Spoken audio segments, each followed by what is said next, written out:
नमस्ते दोस्तों, lockdown smile study programme में आप सबका स्वागत है। आज हम अध्ययन करेंगे कक्षा 12 के भूगोल विषय के अध्याय नंबर 9 का, जिसका नाम है द्वितीय व्यवसाय। आइए करते हैं पाठ्य पुस्तक के महत्वपूर्ण प्रश्नों के बारे में। सबसे पहला प्रश्न है आपके सामने स्क्रीन पर जो दिख रहा है,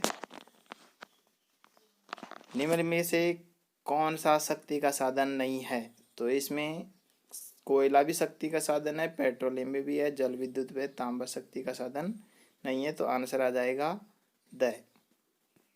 अगला प्रश्न देखते हैं। वह देश जिसमें कच्चे माल न्यून होने पर भी उद्योगों का विकास हुआ है, तो ऐसा देश एशिया का जापान है, जहाँ पर कच्चा माल न्यून है लेकिन उद्योगों का विकास तीव्र गति से हुआ है, क्योंकि कच्चा माल को इंपोर्ट करता है, आयात करता है। इस वजह से जापान विकसित श्रेणी में है, विकसित देशों की श्रेणी में है। और यहाँ पर कच्चा माल कम होने की वजह से भी लोहा इस्पात उद्योग, सूती वस्त्र उद्योग, काफ़ी ज़्यादा उद्योग यहाँ पर विकसित अवस्था में है। अगला प्रश्न है, निम्न में से कौन सा शक्ति का साधन उद्योगों के विकेंद्रीकरण में सहायक है? तो विकेंद्रीकरण में सहायक नहीं है पूजा है। तो जल विद्युत भी है, पेट्रोलियम भी है, प्राकृतिक गैस भी है।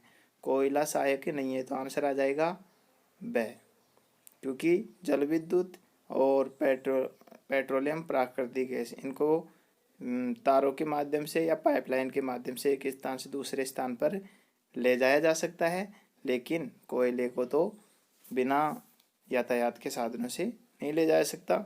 इससे भार वहन ज़्यादा वहन करना पड़ता है, इसलिए विकेंद्रीकरण में सहायक नहीं है कोयला। अगला प्रश्न है कि कौन सा कथन कुटीर उद्योग से संबंधित नहीं है पूजा है? तो कच्चा माल भी कुटीर उद्योग में आवश्यकता पड़ती है, परिवार के सदस्यों द्वारा ही श्रम किया जाता है, उत्पादन कम होता है, पूंजी अधिक। तो आंसर आ जाएगा अधिक पूंजी की आवश्यकता इसमें नहीं होती है, क्योंकि कुटीर उद्योग में बहुत ही कम पूंजी की आवश्यकता होती है। तो इसका आंसर द है। अगला प्रश्न है, कौन सा कृषि आधारित उद्योग नहीं है? कृषि आधारित उद्योग नहीं है पूजा है। तो सूती वस्त्र, कपास से, रबर की भी खेती की जाती है, वनस्पति तेल भी निकाला जाता है बिनौला से, वनस्पति तेल। और लेकिन सीमेंट, इसमें कृषि की कोई भी आवश्यकता नहीं पड़ती है। तो आंसर आ जाएगा इसका स। अगला प्रश्न है, वन उत्पाद आधारित उद्योग है। तो वनों से आधारित उद्योग है, तो इसमें चमड़ा वनों से आधारित नहीं है, चीनी भी वनों से आधारित नहीं है, कृषि से आधारित है, और एल्यूमिनियम भी खनिज आधारित है। तो इसका आंसर आ जाएगा कागज़। कागज़ पेड़ों से बनाया जाता है, वनों से बनाया जाता है। कनाडा और रूस में इसका उत्पादन किया जाता है। तो इसका आंसर आ जाएगा स। अगला प्रश्न है, निम्न में से कौन सा चीनी का प्रमुख लोहा इस्पात चीन देश का प्रमुख लोहा इस्पात उद्योग है? तो चीन में मंचूरिया है, तो आंसर भी इसका मंचूरिया ही आ जाएगा। आंसर है, क्योंकि जो यूराल है ये तो रूस में है, और नागासाकी यावता ये जापान में है, और पीटर्सबर्ग टंगस्टन ये यूएसए में है। तो मंचूरिया चीन में है, तो आंसर इसका मंचूरिया आ जाएगा ए। अगला प्रश्न दे रहा है कि भारत का लोहा इस्पात केंद्र नहीं है। कौन सा लोहा इस्पात उद्योग केंद्र नहीं है? तो देखो, जमशेदपुर भारत का है, दुर्गापुर भारत का है, राउरकेला भारत का है, पीटर्सबर्ग भारत का नहीं है। तो ये आंसर आ जाएगा पीटर्सबर्ग। ये है यूएस, ये यानी संयुक्त राज्य अमेरिका का है। उत्तरमाला देख लीजिए एक बार नीचे और मिला लीजिए प्रश्नों को। चलते हैं अगले लघुत्रात्मक प्रश्न की ओर। पहला प्रश्न है, भारत के प्रमुख लोहा इस्पात केंद्र कौन से कोयला क्षेत्र के समीप अवस्थित है? कौन से लोहा इस्पात केंद्र हैं जो कोयला के समीप स्थित है? तो अधिकांश लोहा इस्पात केंद्र जैसे दामोदर घाटी में झरिया, रानीगंज कोयला खदानों के निकट ही स्थापित हैं।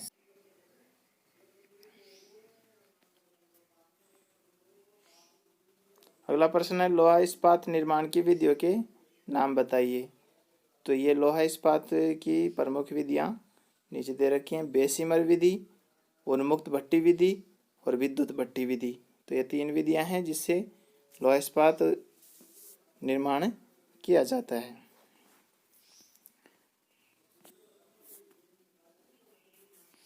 अब है लघु उत्तरात्मक प्रश्न। पहला प्रश्न देखिए लघु उत्तरात्मक का।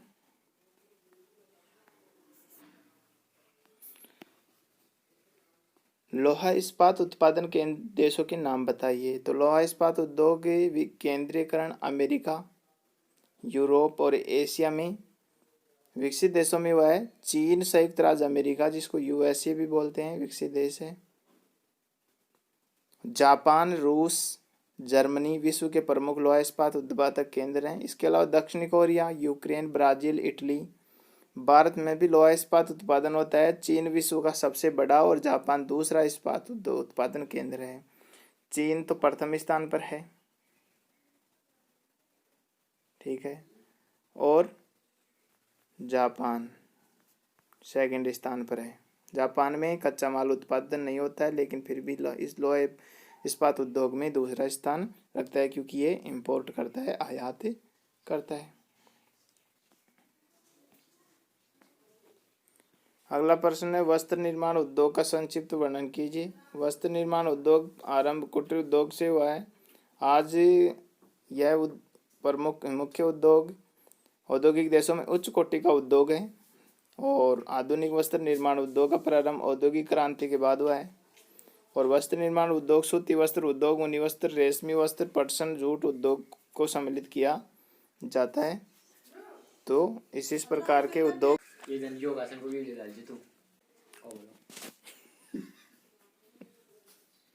अगला प्रश्न देखते हैं, आइए। बड़े पैमाने के उद्योग किसे कहते हैं? तो बड़े पैमाने के उद्योग बड़े उद्योगों कहते हैं जिन उद्योगों का सूत्रपात औद्योगिक क्रांति के बाद हुआ है, उन्हें बड़े उद्योग कहते हैं। उद्योगों में विभिन्न प्रकार की कच्चे माल शक्ति के साधनों की आवश्यकता पड़ती है। विस्तृत बाजार, कुशल श्रमिकों की, अधिक पूंजी की और उच्च औद्योगिक प्रौद्योगिकी की आवश्यकता पड़ती है। उत्पादन की गुणवत्ता, उत्पादन में विशिष्टीकरण की विशेषताएं, उत्पादित माल का निर्यात किया जाता है। सी में पास है पेट्रोलियम, लोहा इस्पात आदि बड़े पैमाने के उद्योग हैं। ऐसी विशेषताएं से युक्त उद्योग बड़े पैमाने के उद्योग कहलाते हैं। तो ये बड़े पैमाने के उद्योग हो गए, पेट्रोलियम, लोहा इस्पात आदि। अगला प्रश्न देखते हैं कि जापान में लोहा इस्पात उद्योग का वर्णन कीजिए। तो ये लोहा इस्पात उद्योग आपको बताया था, अपने अध्ययन कर रहे हैं द्वितीयक व्यवसाय का। तो द्वितीयक व्यवसाय में उद्योग और परिवहन, व्यापार, विनिर्माण उद्योग आते हैं। विनिर्माण, तो इन विनिर्माणों में अंतर्गत ही आता है लोहा इस्पात। तो आइए करते हैं अध्ययन। लोहा इस्पात उद्योग दृष्टि से जापान विश्व का दूसरा प्रमुख उत्पादन देश है। कच्चे माल की यहाँ पर कमी है, किंतु उत्कृष्ट तकनीकी और यातायात के साधनों, पर्याप्त पूंजी, सरकारी नीतियों के कारण यहाँ इस्पात उद्योग विकसित अवस्था में हुआ है। यहाँ के प्रमुख इस्पात उद्योग निम्नलिखित हैं। देखिए, जापान में कच्चे माल नहीं मिलता है, फिर भी वहाँ उच्च तकनीकी और यातायात के साधनों की वजह से और पर्याप्त पूंजी और सरकारी नीतियाँ बहुत अच्छी होने की वजह से वहाँ लोहा इस्पात उद्योग खूब तीव्र गति से पनपा है और विश्व में दूसरा स्थान रखता है। तो पहला जो क्षेत्र दे रखा है नागासाकी यावाता क्षेत्र। यह क्षेत्र उत्तरी क्यूश द्वीप में स्थित है। इसके प्रमुख केंद्र हैं यावाता, नागासाकी, कोकुरा, मोजी और शिमोनोसेकी। तो ये 4 क्षेत्र हैं। पहला नागासाकी यावाता आपको बता ही दिया। दूसरा है कोबे ओसाका क्षेत्र, यह होन्शु द्वीप पर स्थित है। इसके प्रमुख केंद्रों में कोबे, ओसाका और हिरोहिता और शिकाई हैं। फिर तीसरा दे रखा है टोक्यो याकोहामा, यह होन्शु द्वीप पर स्थित है। इनके प्रमुख केंद्रों में टोक्यो, योकोहामा और कावासाकी है। फिर चौथा है मोरोरान क्षेत्र। यह होक्काइडो द्वीप पर दक्षिणी भाग में स्थित है। इसके प्रमुख केंद्रों में मोरोरान, वेनिसी और इशिकारी है। देखिए, आपकी जानकारी के लिए मैं बता दूं कि जापान 4 द्वीपों पर स्थित है। ऐसे 4 द्वीप हैं जापान में। सबसे उत्तर में स्थित है होक्काइडो, उसके नीचे होन्शु, फिर शिकोको और सबसे नीचे क्यूस। तो यहाँ देखिए नागासाकी यावाता क्यूस द्वीप पर है, तो यानी कि ये सबसे दक्षिण में, ठीक है। और उसके बाद कोबे ओसाका होन्शु द्वीप पर है। तो ये जो फर्स्ट नंबर पर 2, 3 और 4, तो ये दूसरे नंबर पर कोबे ओसाका है, क्योंकि होन्शु द्वीप दूसरे नंबर पर आता है उत्तर से दक्षिण की ओर। टोक्यो योकोहामा होन्शु द्वीप पर है, ये भी इसी पर स्थित है। और मोरोरान होक्काइडो द्वीप पर है, तो होक्काइडो सबसे उत्तर में यहाँ पर स्थित है। तो आप आसानी से इसको देख करके बना सकते हैं, चारों को याद कर सकते हैं, क्योंकि जापान के 4 ही सबसे ज़्यादा उत्पादन करने वाले क्षेत्र हैं। आइए देखते हैं अगला प्रश्न। ऊनी वस्त्र उद्योग का वर्णन कीजिए। ऊनी वस्त्र उद्योग विश्व का दूसरा सबसे बड़ा उद्योग है और इस उद्योग का विकास 17वीं शताब्दी में इंग्लैंड में हुआ था। द्वितीय विश्व युद्ध के बाद जापान में आधुनिक मशीनों का आविष्कार हुआ और उससे इस उद्योग को तेजी आई।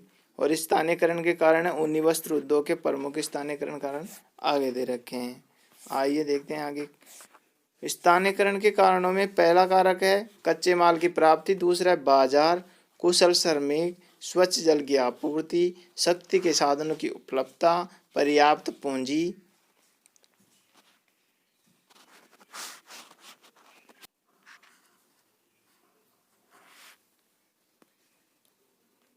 और लास्ट में दे रखा है यातायात के साधनों की सुलभता।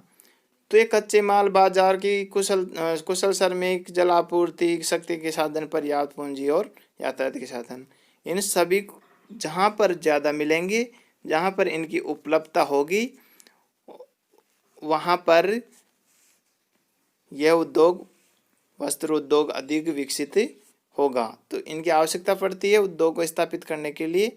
तो ये स्थानीयकरण के कारण होते हैं। तो अगर ये यहाँ पर कच्चा माल नहीं मिलेगा तो वहाँ पर वस्त्र उद्योग नहीं पनप सकता। बाजार अगर निकट नहीं है तो वहाँ पर नहीं पनप सकता।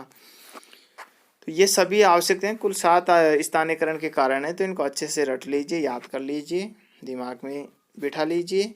प्रमुख क्षेत्र देखिए, विश्व का 2/3 ही ऊनी वस्त्र उद्योग यूरोप में केंद्रित है।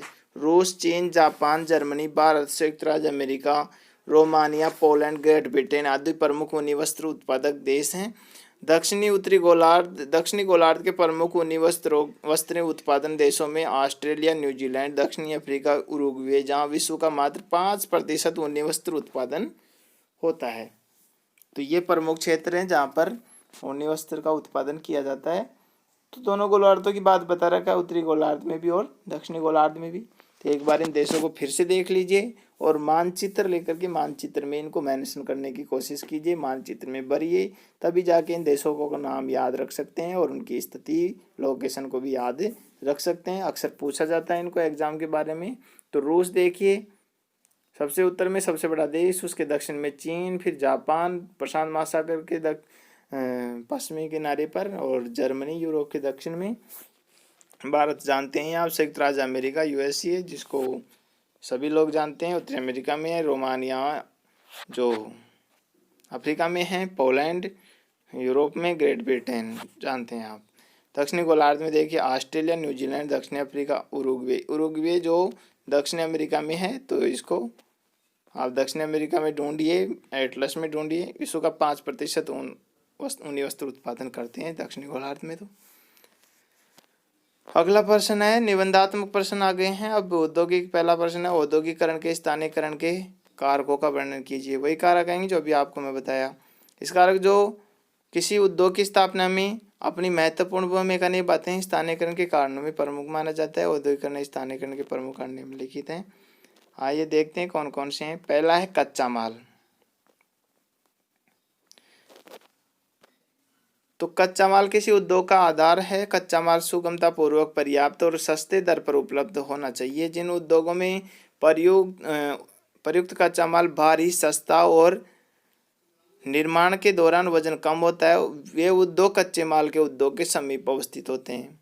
यानी जिनमें भार ज़्यादा होता है, जैसे कि कोयला है और लोहा इस्पात उद्योग है, उनको उनके जो कच्चा माल होता है उसमें भार वहन में ज़्यादा खर्चा वहन करना पड़ता है, इसलिए उनको कच्चे माल के समीप ही स्थापित किया जाता है।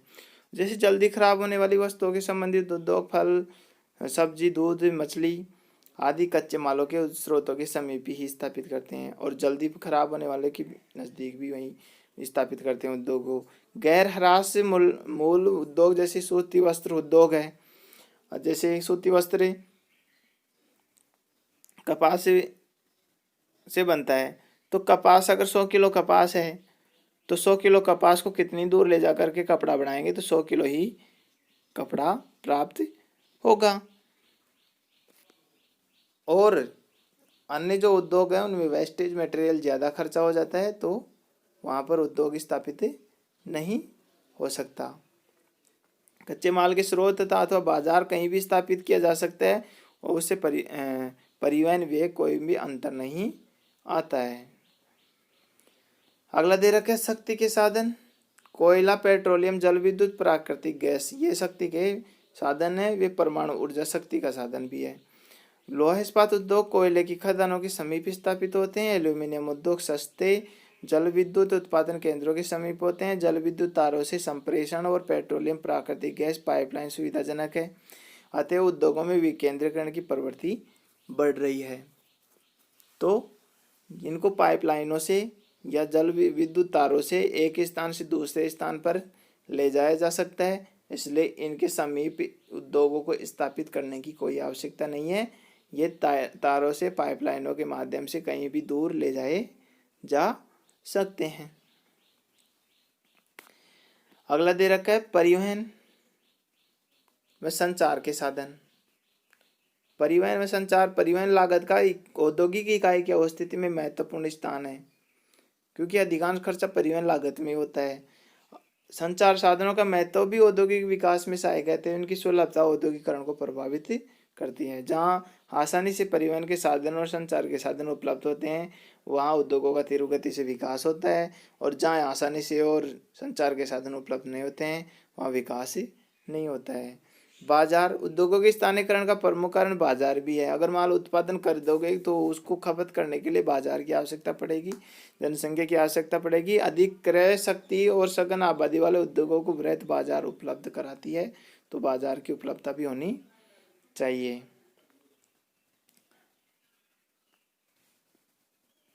आगे दे रखे कुशल श्रमिक। यद्यपि वर्तमान समय में मशीनीकरण का बोलबाला है, किंतु उद्योगों में कुशल श्रमिकों की प्राप्ति उन्हें स्थानीयकरण को प्रभावित करती है। कुशल श्रमिक होंगे तो मशीनों को आसानी से चला सकते हैं और उसमें उत्पादन भी अधिक कर सकते हैं, तो ये भी एक स्थानीयकरण का महत्वपूर्ण कारक है।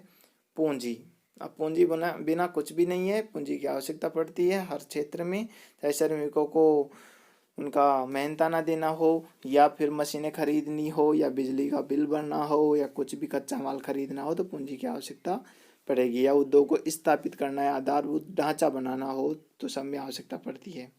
उद्योग की स्थापना एक महत्वपूर्ण कारक है। विकासशील देशों में पूंजी की कमी के कारण आशातीत औद्योगिक विकास नहीं हो पाता है।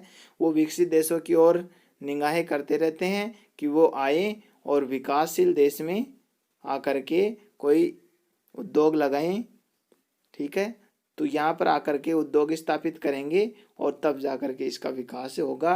यहाँ के श्रमिक मिल जाएंगे विकसित विकासशील देश के, और पूंजी कहाँ की आएगी, विकसित देश की। तो ये विकासशील देशों में अभी अधिक तीव्र गति से नहीं हुआ है, क्योंकि इसमें पूंजी की बहुत ही ज़्यादा आवश्यकता पड़ती है। अगला दे रखा है जल आपूर्ति और जलवायु। पहले देखते हैं जल आपूर्ति। कुछ ऐसे उद्योग है जिसमें जल की पर्याप्त आवश्यकता होती है। जैसे कागज उद्योग है, चमड़ा उद्योग है। ऐसे उद्योग किसी स्थायी जल स्रोत के समीप ही स्थापित किए जाते हैं, या तो तालाब के या समुद्र के किनारे या फिर नदी के किनारे ये उद्योग स्थापित किए जाते हैं, जिससे कि जल आसानी से मिल सके। जलवायु उपयुक्त में स्वास्थ्यप्रदक जलवायु श्रमिकों की कार्य क्षमता बढ़ाती है। इसके अलावा कुछ उद्योग ऐसे हैं जिनके विशिष्ट जलवायु आवश्यकता होती है। जैसे वस्त्र उद्योग के लिए कौन सी जलवायु? आर्द्र जलवायु आवश्यकता पड़ती है, क्योंकि आर्द्र जलवायु में जब धागा का बनाते हैं तो वो धागा टूटता नहीं है, इसलिए बार बार धागे को एक ही साथ बनाया जा सकता है, इसलिए आर्द्र जलवायु की आवश्यकता पड़ती है। आर्द्र जलवायु में धागा टूटता नहीं है। सिनेमाघरों के लिए भी स्वच्छ जल की आवश्यकता पड़ती है, स्वच्छ जलवायु की आवश्यकता पड़ती है। आकाश और सूर्य प्रकाश वाली जलवायु आवश्यकता पड़ती है, क्योंकि तो ये उद्योग सिनेमाघरों के लिए भी स्वच्छ जलवायु की आवश्यकता पड़ती है। अगला दे रखा है उच्च तकनीकी। उस तकनीकी द्वारा विनिर्माण की गुणवत्ता को नियंत्रित करने और अपशिष्टों के निस्तारण और प्रदूषण बचाव संभव है, अतः इसका अहम योगदान रहता है।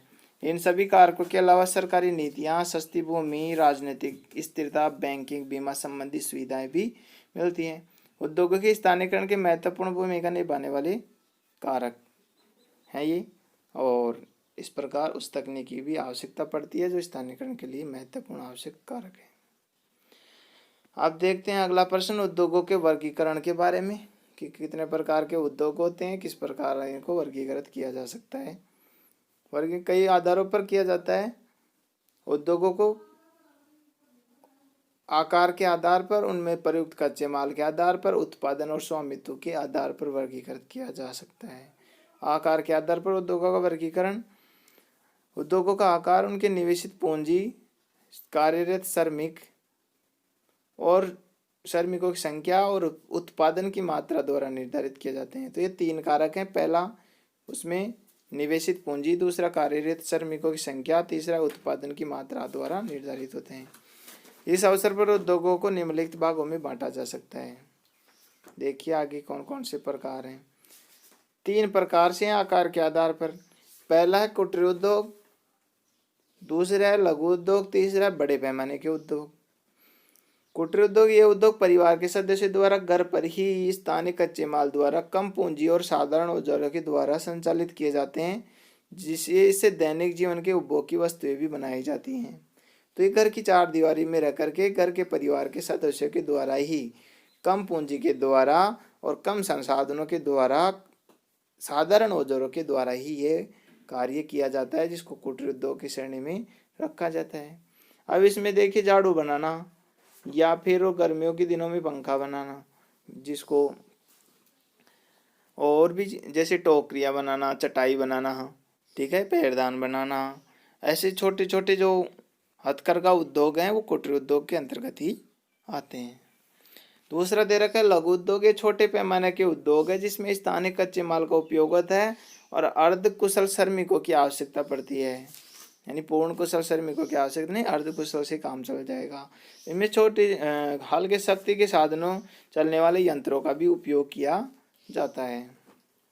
और बड़े पैमाने के उद्योग, इन उद्योगों का विकास औद्योगिक क्रांति के बाद हुआ है। इन उद्योगों में उत्पादन की गुणवत्ता, विशिष्टीकरण, निर्यात के उद्योग उत्पाद होते हैं, जैसे सीमेंट उद्योग, सूती वस्त्र उद्योग, लोहा इस्पात उद्योग बड़े पैमाने के उद्योग होते हैं। तो ये हो गया आकार के आधार पर वर्गीकरण।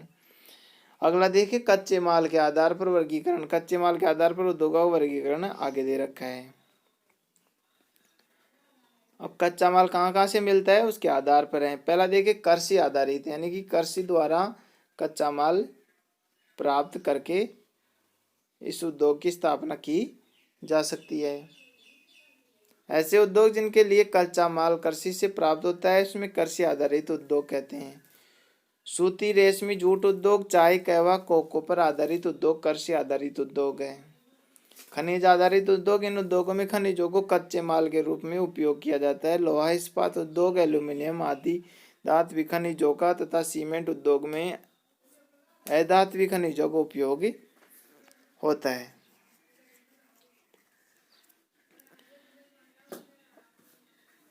अगला दे रखा है रासायनिक आधारित उद्योग और वन आधारित उद्योग।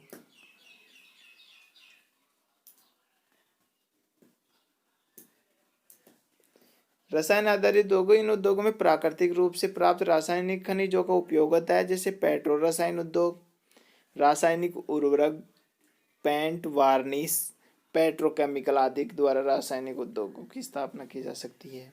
यहाँ रसायनों कच्चा माल रसायनों से प्राप्त होता है। वनोत्पाद पर आधारित उद्योग, इन उद्योगों में वनों से प्राप्त उद्योगों का उपयोग किया जाता है, जैसे कागज बनाना, लुगदी बनाना, दिया सलाई, माचिस उद्योग, फर्नीचर उद्योग आदि वनोत्पादों से आधारित उद्योग ही हैं। अगला दे रखा है पशु आधारित उद्योग।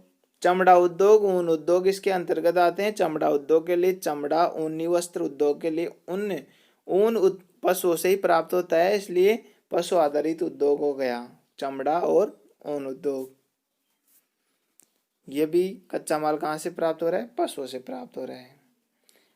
और अगला दे रखा है स्वामित्व के आधार पर उद्योग। मैं पहले बताया था 3 प्रकार से बांट रखा है उद्योगों को, ठीक है। उद्योगों को 3 प्रकार से बांट रखा है। पहला है आकार के आधार पर, दूसरा है कच्चे माल के आधार पर, तीसरा है स्वामित्व के आधार पर। तो स्वामित्व के आधार पर 3 भाग हैं। पहला सार्वजनिक क्षेत्र के उद्योग, ऐसे उद्योग जो सरकार के अधीन होते हैं, इन पर काम आम जनता का अधिकार होता है। साम्यवादी देशों में अधिकांश उद्योग सार्वजनिक क्षेत्र के ही हैं, जिनका पूर्ण नियंत्रण किसका रहता है? सरकार का रहता है। दूसरा निजी क्षेत्र के उद्योग, इन उद्योगों पर पूर्ण नियंत्रण व्यक्तिगत होता है, यानी कि प्राइवेट होते हैं। और पूंजीवादी अर्थव्यवस्था वाले देशों में अधिकांश उद्योग निजी क्षेत्र के ही होते हैं, क्योंकि वहाँ पर पूंजीपति ज़्यादा हैं, वो व्यक्तिगत रूप से उद्योग लगाते हैं, जिनको प्राइवेट उद्योग भी कहते हैं। और तीसरा उद्योग दे रखा है संयुक्त क्षेत्र के उद्योग। इन उद्योगों का संचालित संयुक्त कंपनियां करती हैं, जिसमें निजी क्षेत्र की भी भागीदारी रहती है और सार्वजनिक क्षेत्र की भी भागीदारी रहती है। कंपनी संयुक्त प्रयासों द्वारा स्थापित करते हैं उद्योगों को। इनके अलावा उत्पादन के आधार पर उद्योगों को मूलभूत उद्योग भी कहते हैं, जैसे लोहा इस्पात उद्योग है, उपभोक्ता उत्पादन उद्योग है, खाद्य सामग्री वस्तु आदि वर्गीकृत किया जाता है। भारत में भी इसी की पहल की जा रही है, जिसको PPP मॉडल कहते हैं, पब्लिक प्राइवेट पार्टनरशिप। तो ये प्राइवेट क्षेत्र का भी योगदान होता है और सार्वजनिक क्षेत्र का भी योगदान होता है, तो इसको संयुक्त क्षेत्र कहते हैं। जो वर्तमान सरकार है, केंद्र सरकार, जो इसी मॉडल पर काम कर रही है। अगला प्रश्न है लोहा इस्पात उद्योग सूती वस्त्र उद्योग पर एक लेख लिखिए। तो दोनों में अंतर बताना है कि लोहा इस्पात उद्योग और सूती वस्त्र उद्योग में किस प्रकार अंतर है और क्या क्या उनकी आवश्यकताएं और उत्पादन किया जाता है।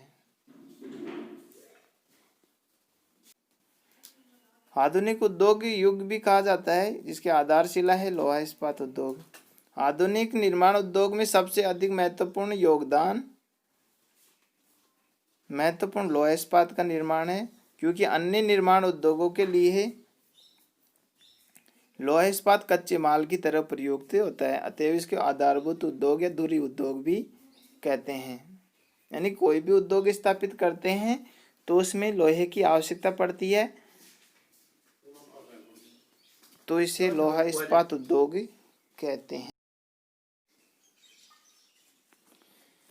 स्थानीयकरण के कारण तो परंपरागत रूप से भारी इस्पात उद्योगों की अवस्थी के कच्चे माल के भंडारों की समीप ही होती है, जहां लोहा, अयस्क, मैग्नीज, कोयला, चूना पत्थर आदि पर आसानी से उपलब्ध हो। उनके अलावा उद्योगों के अन्य कारक भी स्थानीयकरण है। तो ये तो कच्चे माल के रूप में हो गया, लोहा, अयस्क, कोयला, मैग्नीज और चूना पत्थर। जहाँ लोहा इस्पात उद्योग स्थापित करेंगे उनके लिए ये कच्चे माल की आवश्यकता हो गई। आगे दे रखा है परिवहन और यातायात के साधनों की भी आवश्यकता पड़ती है, सस्ती जल विद्युत की आवश्यकता पड़ती है, कुशल श्रमिकों की आवश्यकता पड़ती है, पूंजी की उपलब्धता, वित्तीय बैंकिंग सुविधाएं, बाजार की सुविधाएं, राजनीतिक प्रोत्साहन। तो इन सब की आवश्यकता पड़ती है, तभी जा करके लोहा इस्पात उद्योग स्थापित किया जा सकता है।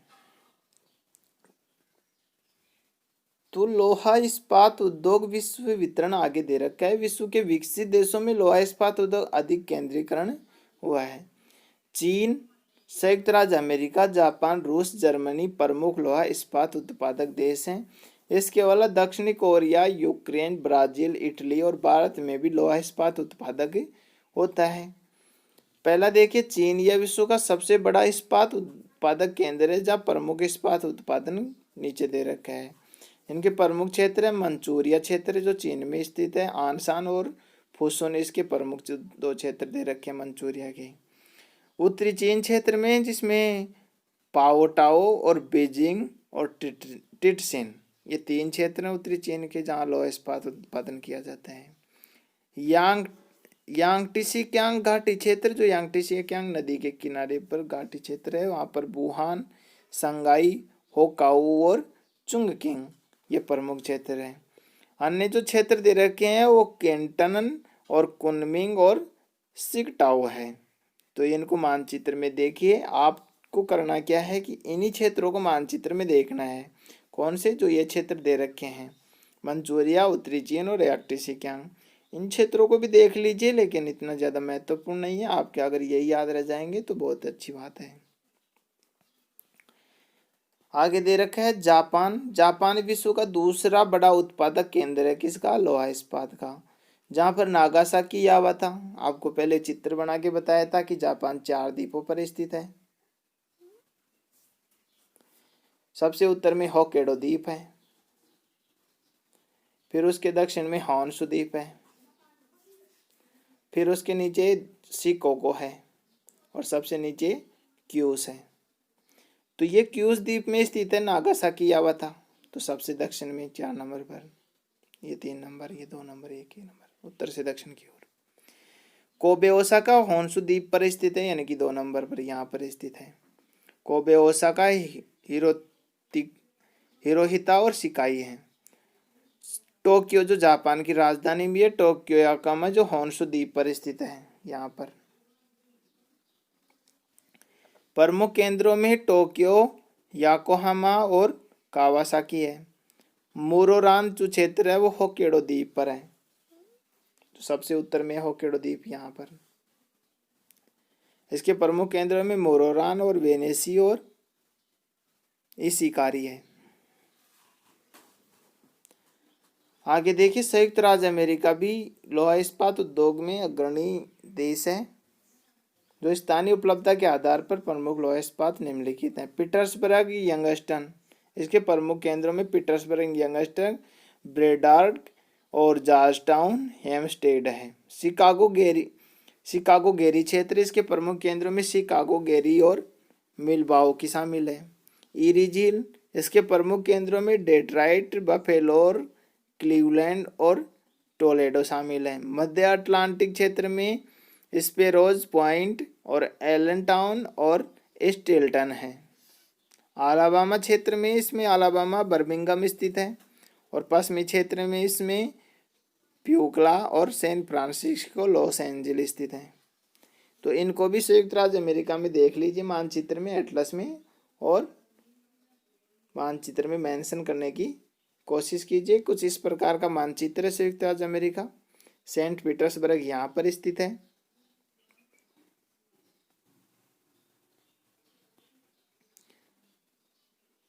और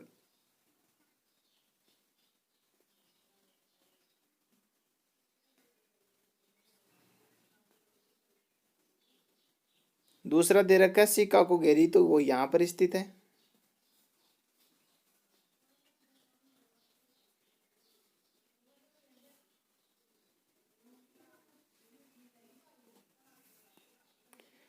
अगला दे रखा है ईरी, तो ये 5 महान झील देश है वो यहाँ पर स्थित हैं।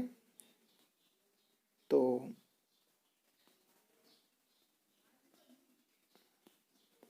इनको मानचित्र में देखिए। मध्य अटलांटिक जो क्षेत्र है यहाँ पर स्थित है और अलाबामा जो बर्मिंघम है वो इधर उत्तर में स्थित है।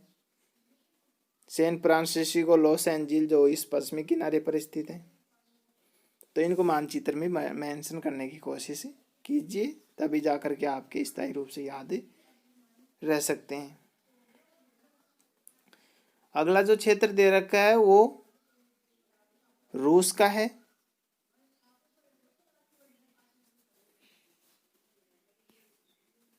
रूस विश्व का चौथा बड़ा लोहा इस्पात उत्पादक केंद्र है। यूराल क्षेत्र, प्रमुख केंद्र मैग्निटोस्क और निजनी तालिक प्रमुख पुराना उत्पादक की क्षेत्र है। कुजनेत्स्क क्षेत्र है जो कुजनेस्क और नोवा कुजनेस्क हैं, दो हैं वहाँ पर। मध्यवर्ती क्षेत्र में टुला, लिपेस, मास्को, लेनिनग्राड, गोर्की है। इनके अलावा Germany, Ukraine, Bharat, Britain, Canada, Brazil, Australia, दक्षिणी कोरिया आदि में भी लोहा इस्पात उत्पादन किया जाता है। अब अथवा में जो दे रखा है वो है सूती वस्त्र उद्योग, तो इसको भी देख लीजिए, क्योंकि आपके जो परीक्षा में प्रश्न आएगा वो अथवा में भी आएगा और दोनों में आएगा, तो आपके जो याद है उसको आराम से कर सकते हो।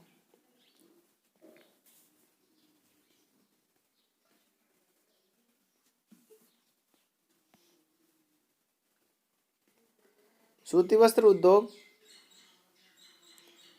सबसे अधिक महत्वपूर्ण उद्योग है। सबसे पहले भारत में कुटीर उद्योग के रूप में हुआ इसका विकास। वास्तविक विकास 18वीं शताब्दी के यांत्रिक चरखी और चरखी करघों के आविष्कार के बाद हुआ। सूती वस्त्र उद्योग का विकास ग्रेट ब्रिटेन में हुआ है और स्थानीयकरण के कारण सूती वस्त्र के निम्नलिखित है। कच्चे माल के रूप में कपास की उपलब्धता होनी चाहिए और शक्ति के स्रोत कोयला और जल विद्युत शक्तियों की प्राप्ति, प्रचुर मात्रा में सस्ता और कुशल श्रम, समुद्री समीर युक्त आर्द्र जलवायु, बड़ी मात्रा में शुद्ध जल की आपूर्ति, विस्तृत बाजार की आवश्यकता और सरकारी प्रोत्साहन की आवश्यकता हो। तो ये सभी कारक स्थानीयकरण के कारण है।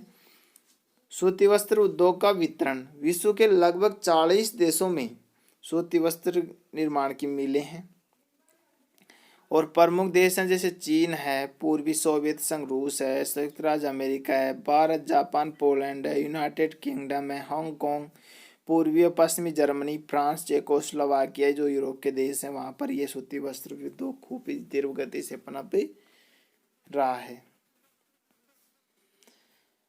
आगे देखिए, चीन के जो क्षेत्र हैं सूती वस्त्र के वो निम्नलिखित हैं। आगे प्रथम स्थान पर चीन है सूती वस्त्र में, और संगाई, कैंटन, सिकटाओ, टिंटसिन और शांतुंग, डेयरिन आदि सूती वस्त्र उद्योग हैं। भारत सूती वस्त्र उत्पादन की दृष्टि से विश्व में चीन के बाद भारत का दूसरा स्थान है और यह सूती वस्त्र उद्योग के प्रमुख केंद्र है मुंबई, अहमदाबाद, सोलापुर, नासिक, सूरत, बड़ोदरा, नागपुर, इंदौर, वारंगल, ग्वालियर, कोलकाता, दिल्ली, कानपुर, भीलवाड़ा, ब्यावर, पाली, कोयम्बटूर, मदुरई, सलेम, बंगलोर। एटलस में इन सभी स्थानों को देख करके मानचित्र में मेंशन कीजिए, आपके तभी याद ये स्थायी रूप से रह सकते हैं।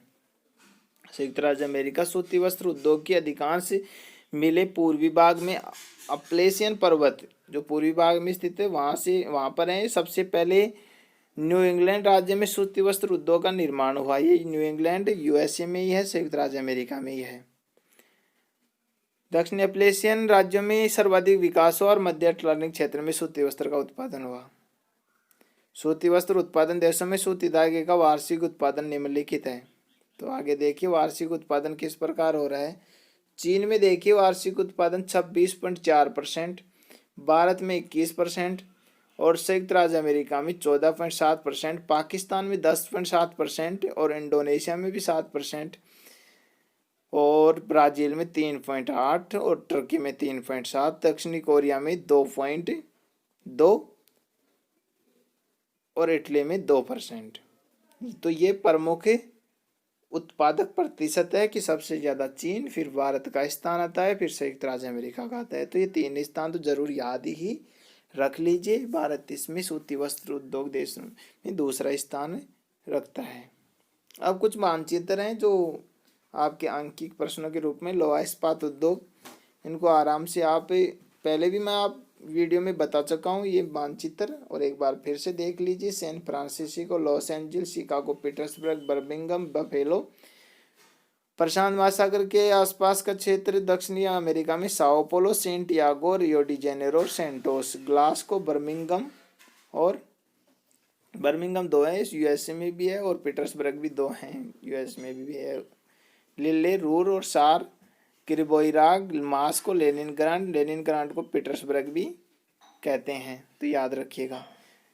चेल्याबिंस्क और टोमस्क, मैग्निटोस्क और Beijing, Wuhan, Tokyo, Osaka, Sangai, ये देखिए टोक्यो ओसाका जापान के। कराची पाकिस्तान, जमशेदपुर ये भारत का एक स्थान दर्शा रखा है इसमें। सैलिसबरी, जोहान्सबर्ग, और ऑस्ट्रेलिया में पर्थ और सिडनी, तो ये प्रमुख स्थान है जो लोहा इस्पात उद्योग के लिए जाते हैं, तो इनको मानचित्र में मेंशन कर लीजिए। आगे विश्व में प्रमुख वस्त्र उत्पादक क्षेत्रों का मानचित्र दे रखा है, जो प्रमुख देश दे रखे हैं, USA, Germany, France, Turkey, India, China और कोरिया, वियतनाम, पाकिस्तान और इटली, ये प्रमुख जो क्षेत्र हैं, फिलीपाइंस, ठीक है, इनको आप मानचित्र में दर्शा लीजिए। ऑस्ट्रेलिया भी है इसमें। तो इस प्रकार से आज का लेसन यही होता है समाप्त। पढ़ते रहिए, याद करते रहिए और स्वस्थ रहिए, घर पर रहिए। मिलते हैं अगले वीडियो में, तब तक के लिए नमस्कार।